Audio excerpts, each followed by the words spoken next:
So last time we talked about the fact that in Genesis chapter 3, our first parents, Adam and Eve, decided to trust the creature, the serpent, rather than the creator.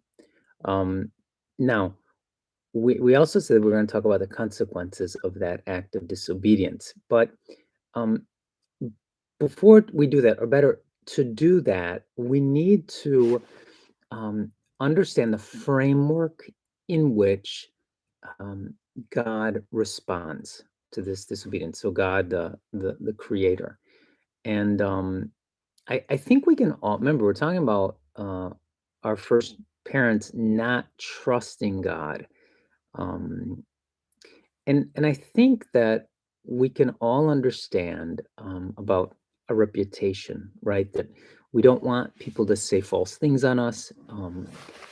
And we sort of don't like it if we're trustworthy and people don't trust us. I mean, these are concepts that I think we can all sort of relate to.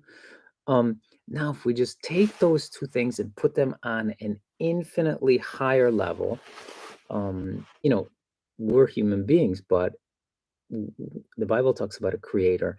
And if our creator, um, if somebody says something, you know, false about him, um, he's going to do something that the Bible talks about in protecting, safeguarding, and in protecting his glory, his reputation.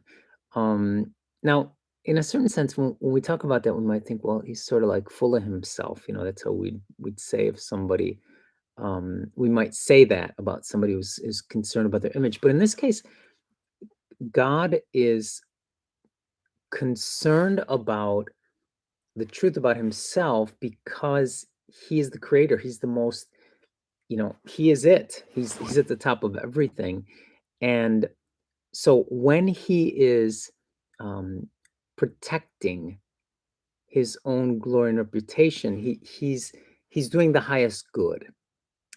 It's for the, maybe to use the term sort of current, it's for the good of the universe. He is the creator of the universe. So, all right. So when we talk about consequences, which include the condemnation of human beings, we need to understand the point of view that the Bible says God has on this whole thing. And I want to read you a verse from a different part of the Bible, not from Genesis chapter 3, but from the prophet Isaiah, chapter 48, verse 11. And it's talking about something else, but the principle is what we're interested in. God says in Isaiah 48, chapter 48, verse 11, for my own sake, I do this. How can I let myself be defamed? I will not yield my glory to another. So God is, remember, we said we want to try to, I'm trying to present to you the framework that I think makes sense of uh, our own individual stories and the universe as a whole. And we said it's fall, creation, fall. We're talking about fall, and then redemption and new creation. And here, in regard to the fall, what our first parents did in disobeying God, um, we're going to talk about the consequences in future puntate, so we say in Italian, in future episodes.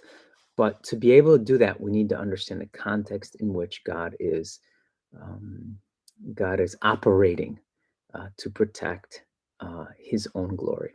Okay, so we'll pick it up there next time, and see you soon.